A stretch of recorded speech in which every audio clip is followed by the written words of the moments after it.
It's fireman's carries and fiber supplements. It's the outdated wrestling hour. You can't get too backed up, you know what I'm saying?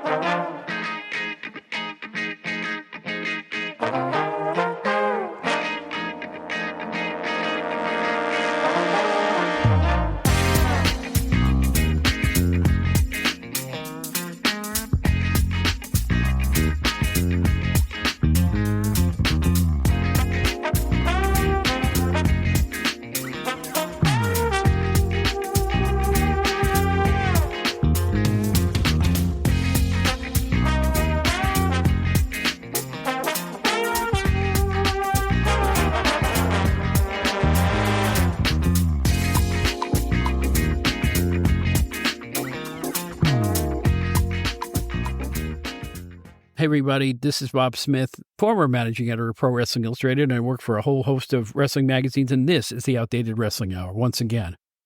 First off, I got to thank everybody for the unbelievable response to last week's show. The 1980s 100, I think we're onto something here because, wow, the response has been absolutely overwhelming and 1,000% positive. I haven't gotten one complaint about placement of any of the wrestlers. Once again, I want to thank John McAdams and Steve Generelli of the Stick to Wrestling podcast on the Arcadian Vanguard Network, available wherever podcasts are heard. They're my special guests. I don't want to knock on their door too often, but I have such fun talking to those guys. I really do.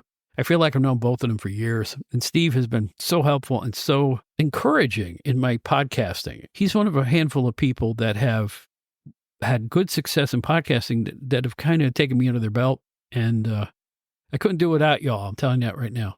See how it works? People help each other. Now, speaking of that, our special guest on this particular episode is a young fellow named Stanley Karr. He's the host of a podcast called Wrestling with Heart. Totally different than anything you'll ever hear anywhere else. It's all about wrestlers doing good deeds. How do you like that? I mean, it's like the exact opposite of the Dirt podcast and all that other stuff and the clickbait and all those things. So Stanley's an interesting guy with an interesting story. We're going to get to him in just a couple of seconds. But first, as other podcasters do, I have a tendency to read letters from the fans. So I'm going to read a letter from a fan. This is from Brian Garuntho. I hope I'm pronouncing that right. I'm pretty sure I am. He didn't say where he was from, but it's a great letter. And here we go. This is going to be fun because this fella obviously knows his stuff. Here we go.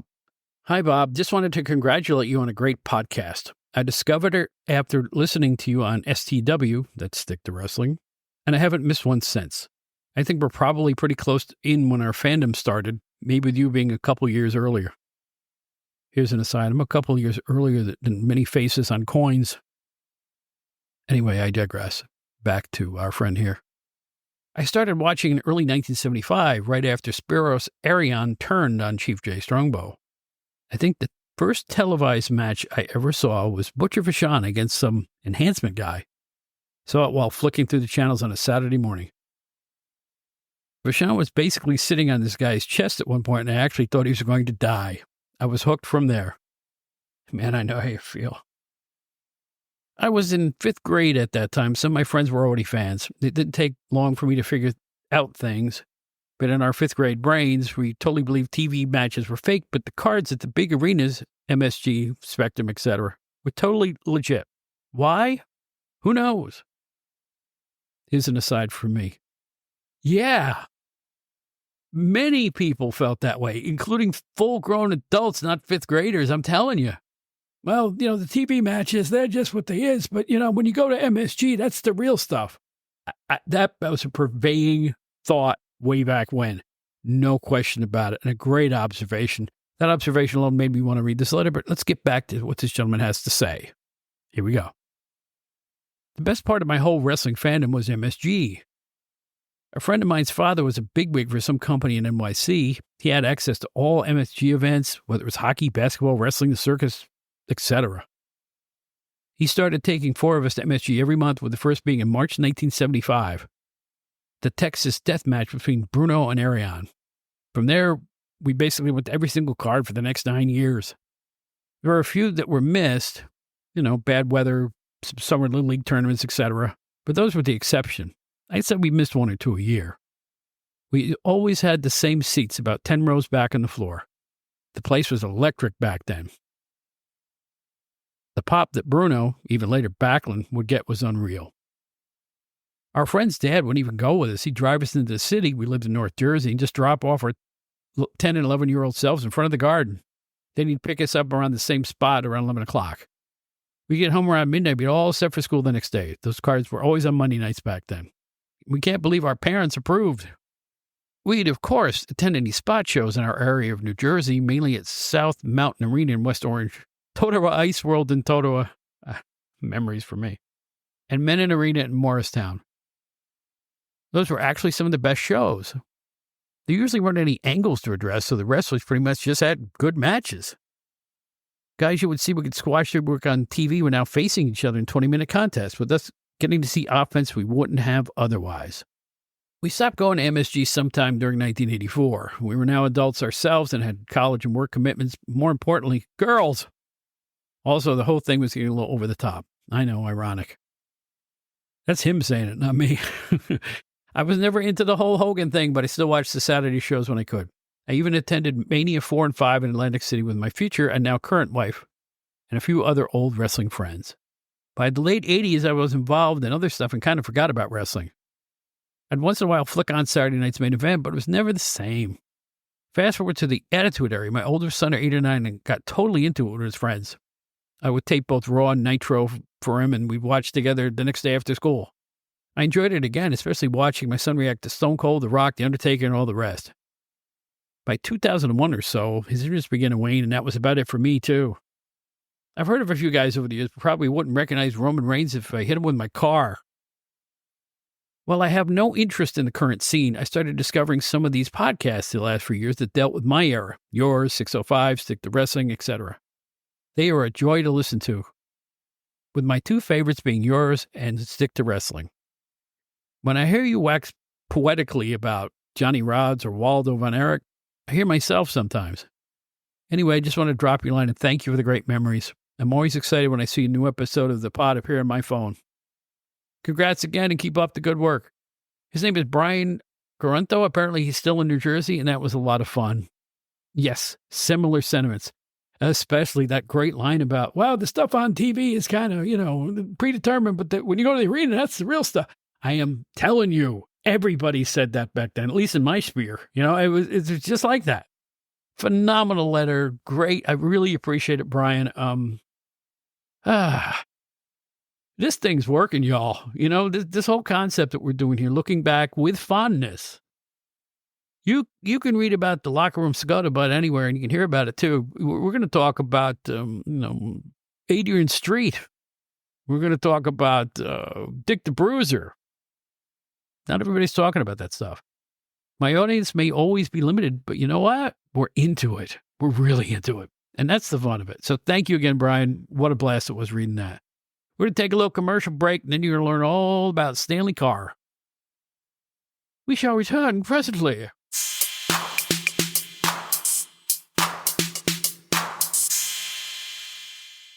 This is Joe Walsh. One thing I do when I'm not playing rock and roll is get on the air as an amateur radio operator. Also called ham radio, is a communication service provided by ordinary people just like you and me. We have a national emergency communication system in place 24/7, 365. Find out more about amateur radio at arrl.org/What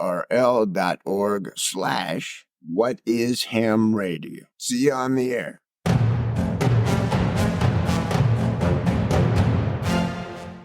Okay, gang. As a wrestling podcaster, when I started the show, I wanted to do something a little different.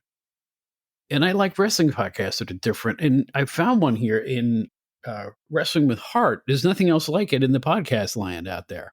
It's a unique show. And I have the host of the show, Stanley Karr, on this show. How are you doing? I'm doing fine. Thank you for having me, Bob. Well, this is quite a concept you have. I never would have thought of this in a million years. As someone who's hung out with professional wrestlers, you sometimes forget that they can be kind of cool, and giving people an they're not all opportunists. They're not all out for themselves. There's some people that actually do really nice work for charity and other things. And you've kind of untapped this with your podcast. And when did you get started on the show? Well, a couple of years ago, I worked for this community college in not far from Nashville, where I live in Tennessee. And so I was taking this class on podcasting that my boss was running, and so I had just gone to SummerSlam in Nashville that was in the area, and then I went to WrestleMania in Dallas just a few months before that, and so I was like, you know what? Coming from a radio background, I've been in radio for almost 10 years now, and I was taking this class, and I was like, you know what? This feels right to finally be able to talk about something that I love in professional wrestling and do a wrestling podcast, while I was in this class. And I was like, if I'm going to do a wrestling podcast, I got to figure out what is it about professional wrestling that hasn't really been covered yet, hasn't really been done before in a podcast format. And I've noticed that there were a few podcast episodes related to wrestlers who give back or do charity work and community service and things like that, but not really a full-on series. And so I wanted to be one that would focus in on that, because you see so much negativity out there with Dark Side of the Ring or whatever, people, dying or whatever the case is. And so, it's fine to show, all aspects of the wrestling business. If you want to be fair and show the bad stuff, I felt, why not show the good stuff? You always hear about the, people dying and, drug addictions and all that kind of stuff. And so I wanted to be able to, put, spread a light on the positive side of the business. And you hear, all the stuff, that WWE and AEW and all these other companies do, for charities and helping kids and doing good things for others. And so I wanted to document that and showcase wrestlers that have done stuff in their communities, with giving back. And that's what I wanted to accomplish, with Wrestling with Heart. Well, you make a really great point, because I will tell you this. I have seen firsthand, like with WWE, how generous with their time and, opportunities to do some good civic work is. Firsthand, I saw this, and I'll tell you the story. I'm going to mask it because I don't want to give away the name of the company, but it's a very large company here in New York City that was doing a Make-A-Wish event. And they had some kids there, and they didn't know what to give the kids, but they knew the kids like wrestling. So I had to contact WWE, and I had the people there call this contact, and they gave these kids so much stuff. I mean, just out of the blue. It was just a simple request. They went out of their way to, the chairs they have at some of the events, some of the big events. They sent some chairs. They sent probably thousands of dollars worth of stuff for this event, because they knew it was going to be a rather large event. I was floored, absolutely floored. And that's just one little example of how much good can be done by these corporations. And so I got to give a tip of the cap to WWE first or foremost. People don't see the behind the things they do. Excuse me. People don't see the behind the scenes things they do for various charities. And they do it all the time. It's a big part of their business. And just because you don't see it doesn't mean it's not happening. I know they do a few of the events on a few of the charity things they do, you see on some of their events, and they'll talk about that a little bit, but they do way, way, way more than that. And it's, like I say, it's easy to be a cynic. It's easy to say, it's just, they're just making money. They give back too. And it's a really cool thing to see. Would you agree with that? I 100% agree with that. I mean, these people go out of their way to really brighten people's days, visiting sick kids in hospitals or helping, the local food bank and things like that. I've had on a lot of people on the show that have tried to brighten someone's day in times of heartache and struggle. And so just a list of people that I've had on the show. I've had people like Al Snow or Stevie Ray. Just had on recently the Blue Meanie. I just interviewed him not too long ago. I've had on Terry Runnels, Devon Dudley. I mean, just a who's who of people that I've had on. I'm trying to grow it and take it to new heights. I've also had on some indie stars as well coming up. So I hope to make this a platform for people that, are just getting started in the business, as well as people that are just established and have done, big things, in the business. You've had some big and famous names on your show already, and like you already ran down a lot of them. Just Incredible, and you mentioned Stevie Ray, Devon Dudley, people like that, Rip Rogers. Mm-hmm. How hard is it to twist their arms to get them to come on the show? Because I know how some wrestlers can be when it comes to podcasting, and it can be kind of tough. So, how are you able to get these big names on your show? Well, it's a lot of emailing, messaging on social media. I know a lot of these people, they have lives and they have, their schedules. And so it's just a matter of when, not if. I mean, you always have to be patient and figure out, okay, if this person's busy, I'll circle back, in a few months and see if they're available. Sometimes I may just hear out of the blue, like a message where somebody reaches out to me in August when I wrote them in February. So it just depends. So it's a lot of, networking and just putting your name out there, really. Yeah, it's a hard road to hoe. Any kind of podcast is a hard road to hoe. Like they say, most podcasts give up after about 3 episodes because they don't see any growth. And I kind of had a leg up because some people remember me from years ago. It was easy to get it started. For somebody like you who's kind of coming out of the blue, it had to be a lot harder than that. It really did. Yeah, I've been an avid wrestling fan since I was like maybe 4 or 5 years old. So I've done my homework and studied up on the business since I was a little kid. Um, but I've always been a fan of wrestling podcasts, like I said before, and everybody's got their, has their, is able to do what they need, do what they need to do in a unique way, has their own way of putting a spin on the wrestling business and the wrestling scene.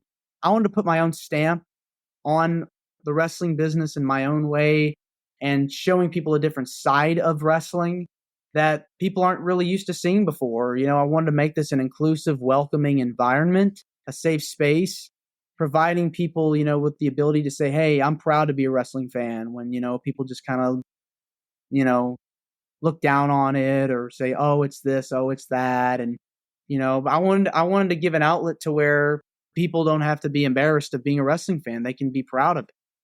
Yeah, I hear that. Particularly, I'm like 17 times older than you are. Okay, so it's like in my lifetime, wrestling has gone from 1970s bloody covers and a real violent, grungy kind of a sport into the multicultural extravaganza that it is today. I never saw that. I never could have guessed that was coming when I was watching wrestling in armories and boys clubs and stuff like that when I was a Mm-hmm. kid. The growth of wrestling has been pretty remarkable considering what it is. It's like now you have celebrities jockeying for position to get on a WrestleMania show. It's entirely changed. It's insane too. I mean, Logan Paul and Bad Bunny, I think, are two guys who I feel like really adjusted well to professional wrestling, being able to put in the work and to actually, tell a story, you know, which isn't easy. I mean, you have to be able to go in there and know what you're doing and being able to work with your opponent, work with the people that are helping you basically put together something that you can remember forever Mm-hmm. and create that memory. A lot of the old timers would see guys like you just mentioned and go, "Oh, they're exposing the business. It says that anybody can do it." But then you see them work and you realize they meant this. They put the work in to get good in the ring, and not everybody can do that. They obviously had athletic ability to start. Absolutely. It's easy to be, again. It's easy to be cynical. I'm impressed with both of those guys. I mean, I was at WrestleMania where Logan Paul was wrestling, was teaming up with Miz to take on Rey and Dominic Mysterio. I mean, the fact that Logan Paul was able to do the Three Amigos, Eddie Guerrero's signature maneuver, I mean, flawlessly. I mean, that's just, I was impressed. It had to be. It had to be. Yeah, that was incredible. I mean, they're both really good. And here's the beauty part. WWE isn't overexposing either one of them. They're not making them a focal point. So it's, if you're not, let's say you're not into Logan Paul, that's fine. There's probably other wrestlers you're not into, and you just enjoy the other ones more. That's all. Yes. Just let them have their space. I think Logan Paul has earned his space. He's a tremendous tool. I hate to say this. His grating personality is so perfect. I mean, that's good. Here's the thing. He annoys people. Like The Miz for years was super annoying, but it worked. Mm-hmm. You're supposed to hate the bad guys, and those guys are easy to dislike. Yeah, I mean, I think that Miz definitely is another guy that I think has really put in the work to become a true talent. You just see it. Anytime he's there and has got a microphone in his hand, people want to know what he's going to say, and people want to know what he's going to do. He's just really good in his role, and I think that that's a testament to him for being able to pull that off. And for doing it so long. Mm-hmm. What is it, 20 years now? I mean, it's a long time. Exactly. Like, I don't even think of him as Mike Mizanin, the real world star. I think of The Miz, the professional wrestler. And, I think most people think of him that way too. I really do. Because he's made his mark for sure. He really has. I think he's gone above and beyond. Somebody that really cares about wrestling, cares about getting people over. Mm-hmm. I actually would not mind seeing another title run from him in the future. Just to, really kind of put that stamp on his career as like, this is a bona fide superstar. We can get behind Miz as a world champion, a true run, I think. Just because he's done really good work. That would be an interesting choice right now, wouldn't it? That would, let's say he defeated Damian Priest or something like that. Yeah. I think he would ace that role, regardless of whether or not he'd be a heel or a babyface. I could definitely see Miz have a run, Yeah. Why not? Mm-hmm. I mean, they brought R-Truth back. I'm going, is this going to work? And it's working. It's like what WWE has done in the last 5 years or so. It's just amazing to me. I was in Philadelphia for WrestleMania week. I wasn't at WrestleMania itself, but I was there to do a radio interview, and so I kind of bopped around the town a little bit, and the whole town went bananas. The whole town was just WrestleMania crazy. They even had those banners hanging from the buildings and stuff like that. Yeah, I was at the convention center for WWE World. I think they had the Pat McAfee show, and I just heard like a bunch of fans singing the theme song for Cody Rhodes. And I could hear it all the way from the other side of the hall because I was in line for meet and greets. So it just goes to show you the passion of the fans. I mean, without them, they wouldn't be where they are right now. Plus, WWE is kind of like Taylor Swift. Now you go, why would you say that? The economic boon it is to a community. They're fighting over WrestleManias and SummerSlams now. These municipalities want these events. Yeah. Because they fill hotels and restaurants and arenas and everything to do with their cities, and then create tourism on the top of it. I mean, that's a good thing, I would think, particularly in an economy like this right now. It is. I mean, SummerSlam, when I went in Nashville, I mean, it was at Nissan Stadium. And the plans are now for Nashville to get a brand new stadium. So hopefully we get WrestleMania in Nashville at some point soon. That's, it's never been to Nashville? No, not WrestleMania. It's, right now we have a stadium where our football team, the Tennessee Titans, play, but they're going to be building a brand new domed stadium. Mm-hmm. They could bring WrestleMania there. They could bring the Super Bowl there. I mean, right now it's used for big events like, football and concerts, but they really, they're trying to expand. So I'm hoping that, that happens. I'd love to see WrestleMania come to Nashville someday. Nashville's a great town. I have a friend in Nashville, and we visited several times, and every time I come, I'm like, this town rocks. First of all, it's one of the great music towns in all of America. There's no question about that. Yes. But it's more than that. It's like when you go, into the area, it's not the main street of Nashville, but that center of the city where all the music clubs are and all. Music Row, yeah. And it's like, it's almost like a small town in a big town. You know what I'm saying? You probably would agree with that. Yeah. I mean, it's definitely become like a mini Hollywood. I mean, a lot of celebrities have moved down to Nashville. Oh, you'd be surprised. Yeah. That's true. It's, it's crazy. I mean, I think the film department too has picked up as well over the years. So there's a lot of work in the entertainment industry. It's grown, and I think it's going to continue to grow in the future. Yeah, it's great. It's one of the great music scenes too. I just, oh my gosh, I'll tell you, this is way off topic, but I'll never forget going to a country music bar in Nashville with some friends just because we want to sit and talk Yeah, and yeah. and have a good time. And they had a bar there, and I never saw anything like this. I can't remember the name of the bar. I wish I could, but they had a bushel basket full of PBRs cans, right? Bushel basket sitting, and they had like a mason jar and a sign. It said $1. And all the people in the place were walking up, putting their dollars in and taking the beers. There was no worry about, did you put enough money in or was it? I never saw anything like it in any bar in my whole life. It's like people were just walking up, taking out the ice cold PBR cans, putting the dollars in the mason jar and leaving tips. And that was it. I never saw anything like it. It was amazing. Unbelievable. Yeah. And the band was great too. So, it's like, that's fun stuff. Yeah, for sure. I mean, everywhere you go in Nashville, like especially at night, you can hear a band playing downtown. Absolutely true. So many people are out on a weekend. I mean, you just go down like on a random Saturday night, you'll see a bunch of people just heading down Broadway near where our hockey team plays, near where the Titans play. Mm-hmm. It's really, fascinating to see that how it's grown. And it's going to continue to grow. I think in the next 10 to 15 years, you will see more people move down to Nashville. And by the way, I want to say one more thing about the music scene in Nashville. Yes. It's more than just country. There's blues clubs, there's rock and roll clubs, right? There's a little something for everybody. And the friendliest people you will meet in the lower 48. I'm telling you, Tennessee is just it, as far as I'm concerned. Nobody has ever made me feel more at home when I traveled than Memphis and Nashville. I'm telling you right now, it was just great memories of meeting all the folks down there. It was just wonderful.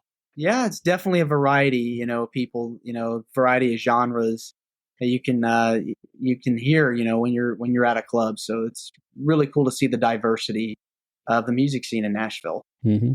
And there's been a diversity of your guests too. I noticed that there's on your show, Wrestling with Heart. I'm going to say it over and over again so people tune in.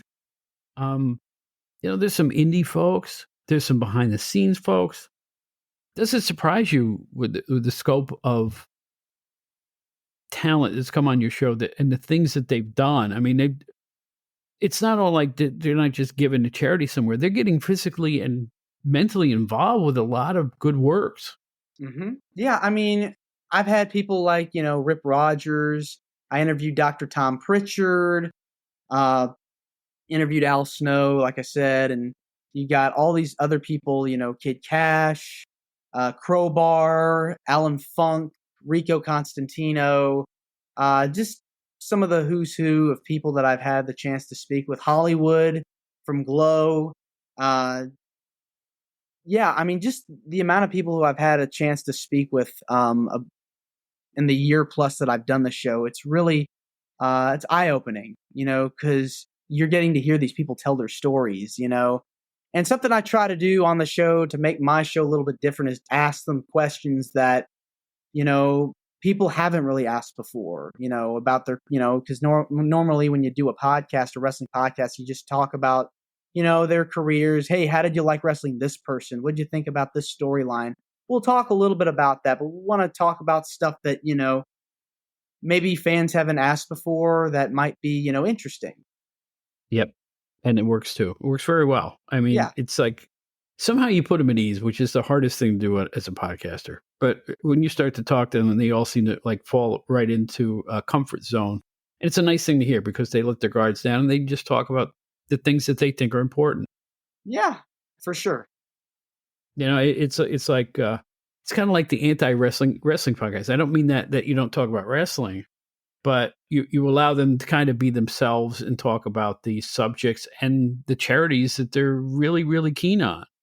Yeah, like, I mean, when I had Rico on, he was talking about the stuff that he was doing while he was a part of American Gladiators, like Special Olympics, and helping 10 children's charities. I mean, he really, if you watch his interview, listen to his story, I mean, you could see like he's lived a really good life, and it's been a rewarding one too. I mean, he was a cop in Las Vegas. I mean, doing security, just unbelievable, amazing, very heartwarming too.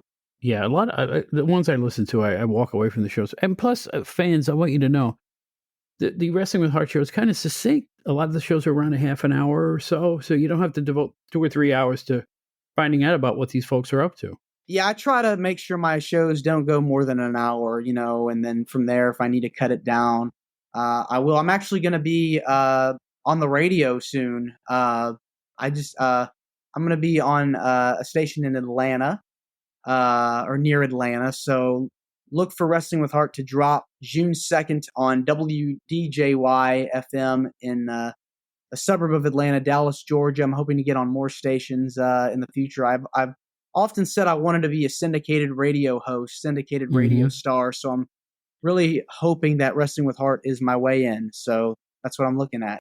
Wow, that's interesting. That's an opposite take that you're doing. A lot of the old radio people I know are getting into podcasting, whereas you're a podcaster trying to get into radio. I know how you feel.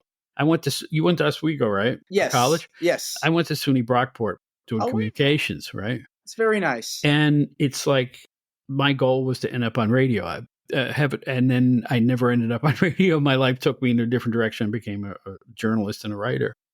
But I eventually, after all these years, got into podcasting, and this is the next best thing to radio, I would think. There's very little different about this.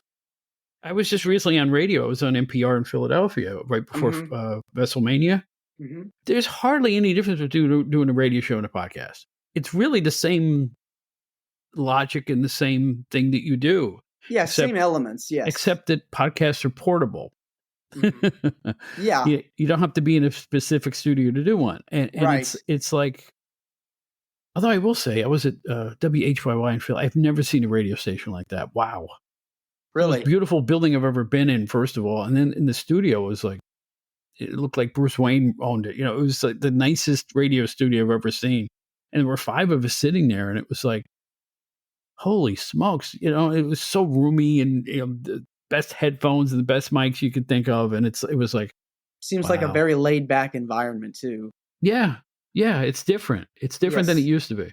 Yeah. I mean, I'm from a small town. I'm from Catskill, New York originally, which is a real small town. And when I used to visit the radio station there, it was like 2 cups and a string. It was like it didn't really have the accoutrement that the bigger stations have. This sort of see one that's also part of it, PBS too. Mm-hmm. It floored me. Yeah. I mean, I think radio is still a viable medium. I think you can still do stuff with it.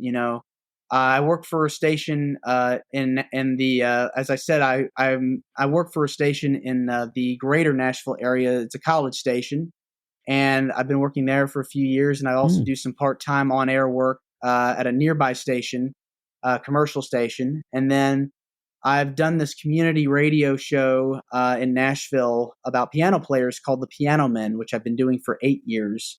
And that one's also been syndicated on various community stations across the country too. Radio, regular old-fashioned AM radio. I talk to people, do you listen to radio anymore? No, I never put it on. Let me tell you something. If there's a natural disaster or something that's really serious, you want an AM radio with batteries in it in your home. There's no question about that. Mm-hmm. I've lived through that. It's like, if you want up to the minute, up to the second, information that's important, AM radio is the way to go. It still is, even after all this technology change. It's the number one way to still find out about something very, very serious. Do you agree with that? I 100% agree. I mean, people want to be informed about what's going on in your community, what's going on in your town. And podcasts can do that to a degree, but I think radio can do it just as much, if not more, because it's the local element, right? The human local element. People still need that, especially now, with the stuff with the pandemic and the upcoming, presidential elections and any kind of global event that affects everyone. They want to get their news somewhere. Right. I'll tell you what, from personal experience, this is true story. I'm serious about this. I'm driving in my car in a certain city, and we have great straight news stations here in New York, and the announcer on the radio says, if you're in the vicinity of New Hyde Park, New York, it'd be best to pull your car over because there's hurricane-like conditions pending. And I looked up in the sky, and I never saw this before since the sky was kind of green. I never saw green in the sky before. So I did what the guy said, and sure enough, all hell broke loose. But I was parked next to a big building and I was safe. There was no trees around. If it wasn't for hearing that, I might not have known to pull over because I got caught in a giant, 45 minutes of, chaos out there. The wind blowing, the rain's coming down like 2 inches of rain. If I hadn't been listening to the radio, I would have been screwed. So it's like, yes, it's vital. I mean, I was literally in the town. He said the name of the town I was in. And I was like, holy smokes. How lucky is that? Yeah, I mean, that's just a way of, getting your information out there, being able to know what's happening. Because if not, I mean, we wouldn't be sitting here talking about this kind of stuff. I know. It's like I think regular AM radio gets. I think it's underutilized. I do. I think AM is in many communities. There needs to be a stronger news presence in those communities. Not every place is New York or Nashville. There's a lot of small towns in America, and I think they're being underserved because of budget problems.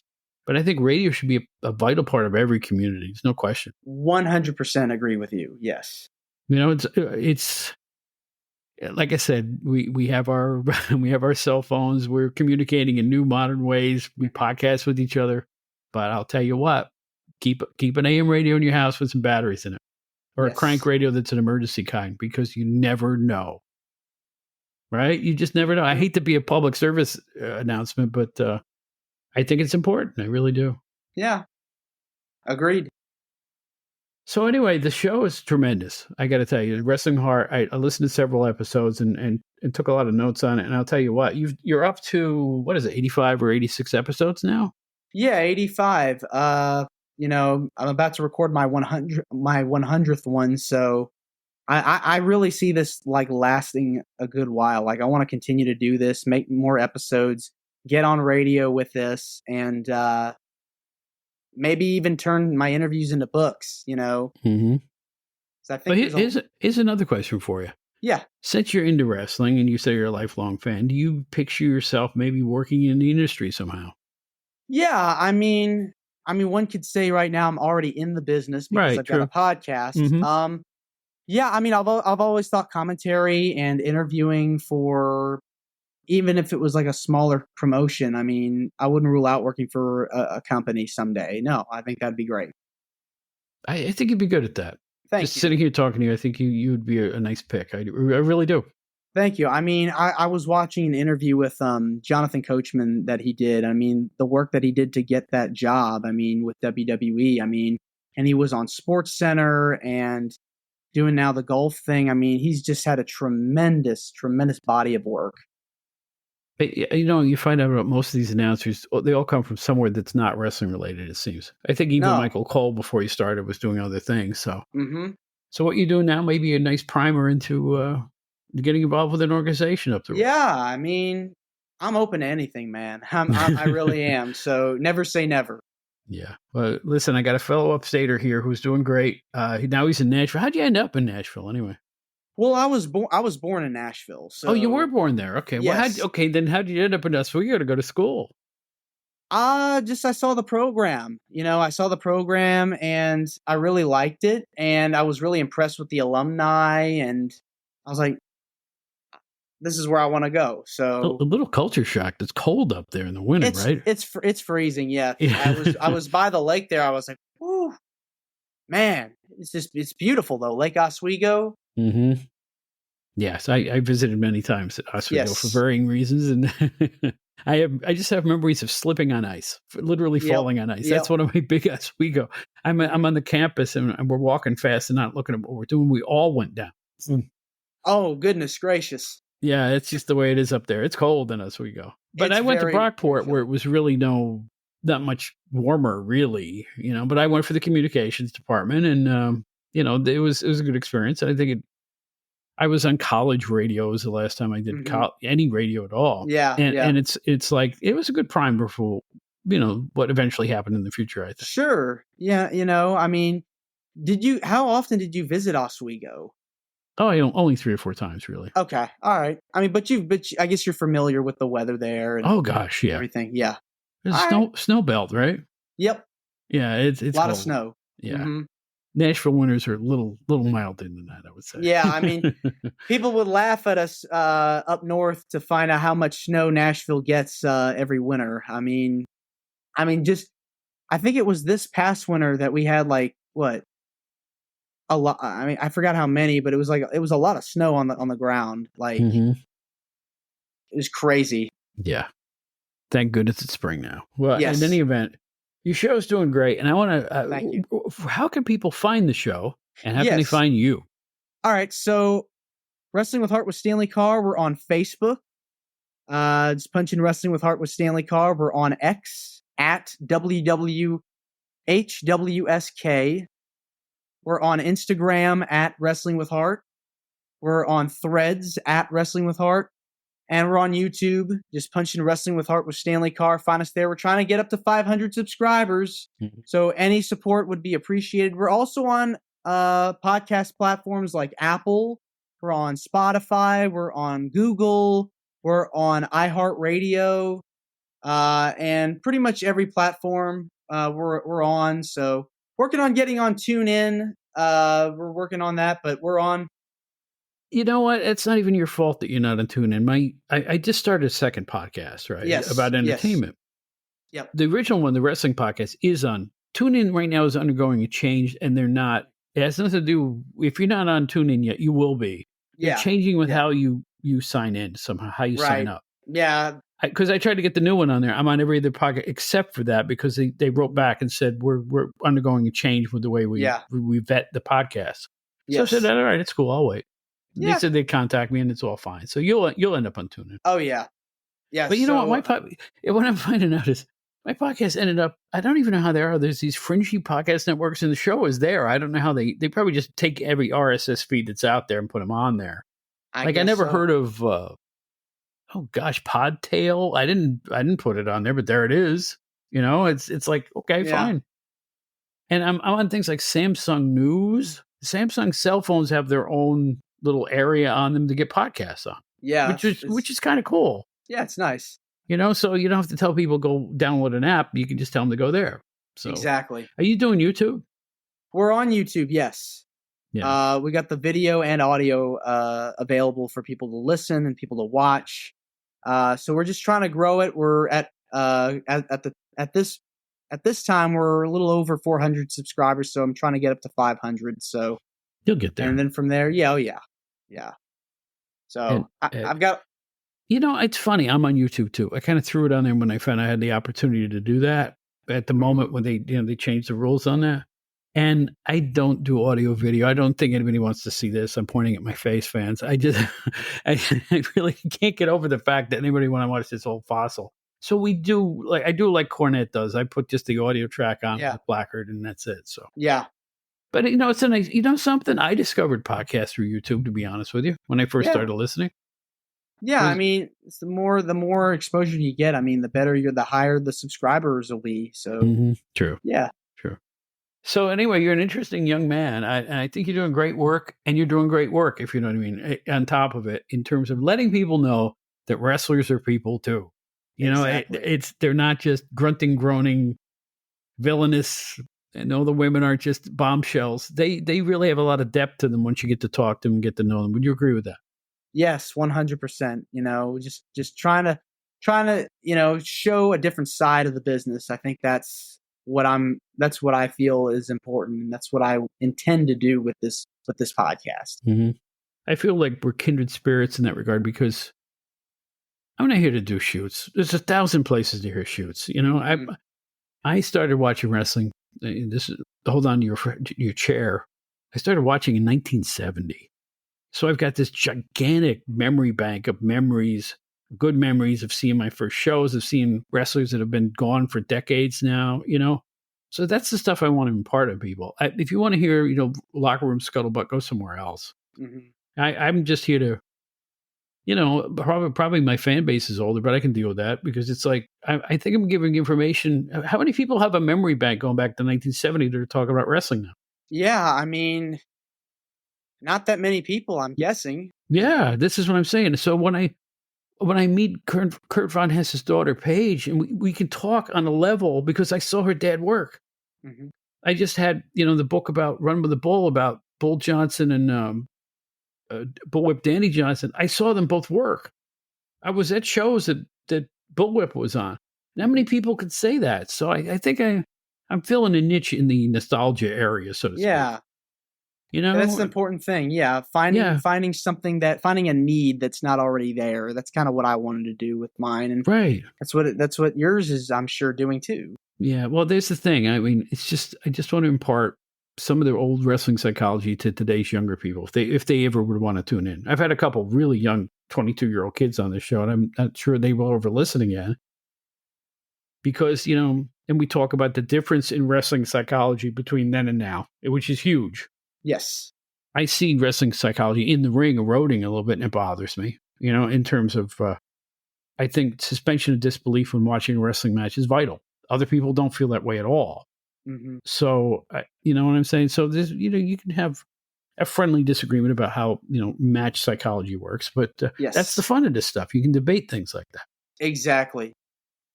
How often do you get into like wrestling on your show?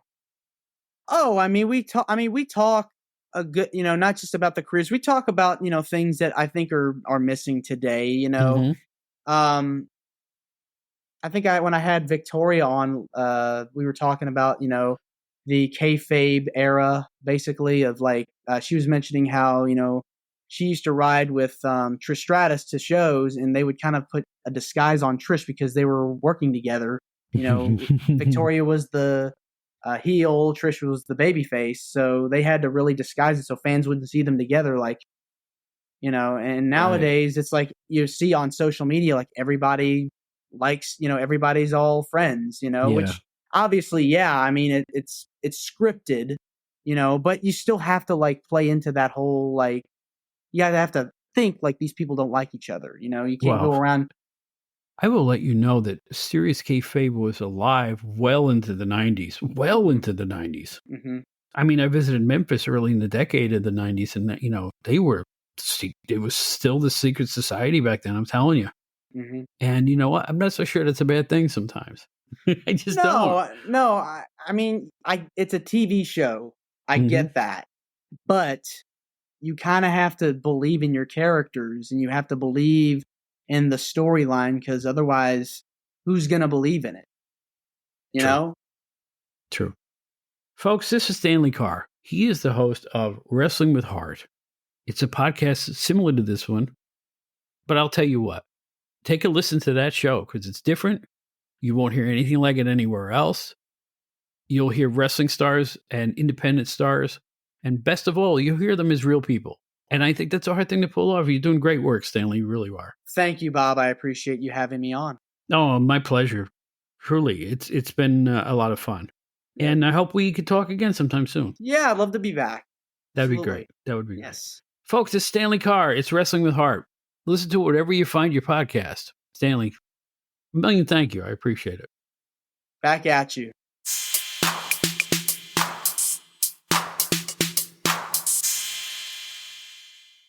Ladies and gentlemen, Wrestling Fans International Association is back. That's right, the premier fan club association of the 1970s and 1980s has been revived and is back in business. Join today. It's free at thewfia.org. That's thewfia.org. You can also join us on Facebook at facebook.com/groups/WFIA 1969.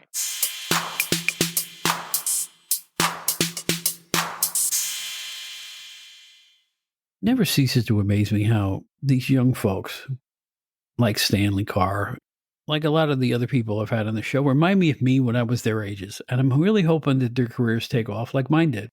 I really do.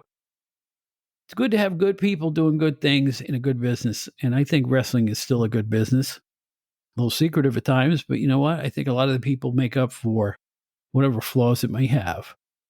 Hate to be upbeat. It's because happy don't sell. Like they say with the news, if it bleeds, it leads. People tend not to want to focus on the good stuff that goes on. But that's what Stanley does. I think it's great. So there. We got a lot of cool stuff and a lot of cool people coming up on this particular program in the coming weeks, including a few people you may never expect to have heard on the show, but you're going to hear them anyway, so there. We also have started our new venture called the Outdated Entertainment Hour, a new podcast where we're going to feature music and comic books and anything to do with the entertainment world. It's me just doing a different thing other than wrestling. Same format with different themes. And I think you'll enjoy it. I know I'm going to have fun doing it. I'm already well into we're going to look at a couple of the most famous rock bands of all time very soon. And we want you to be part of that too, if you're into that sort of thing. So check out the Outdated Entertainment Hour if you get a chance. In any event, I'm Bob Smith. I'm on Facebook. I'm the guy singing with BB King. OutdatedWrestlingHour.buzzsprout.com is our website. You can hear all of our shows with the press of a button right there on that one page. And you can also find out about the Outdated Wrestling Hour fan club for a nominal fee. You can help perpetuate the ongoing venture that this particular program is. Keep us on the air. And I want to thank once again immensely the people who have joined up. I really want to thank you. It's great. I didn't expect we'd have so many, and it's really helping keeping the show going. So thank you all. And I'm going to schedule another Zoom meeting very, very soon. So keep your eye on your emails for that, you fan club members, you. I'm also on Twitter. You can find me there. But mostly I do most of my correspondence on Facebook. I should do more Twitter, but Twitter being Twitter, I don't like being on Twitter, so I don't do a lot of Twitter. So there. But I'm there. Trust me.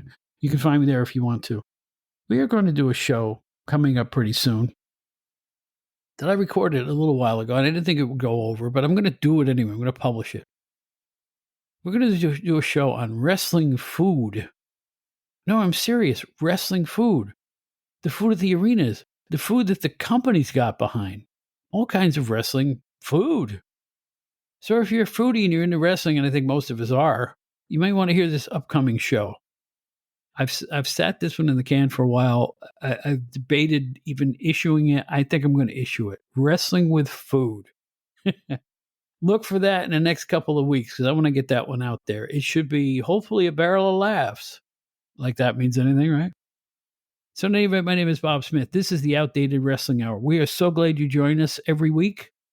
Right now, I don't see any gaps in the schedule. If there are, I will let you know what they are. And I will make a notice on this show and in social media if we have a week off now and again. Every so often, you need a week off now and again. Even I need a vacation.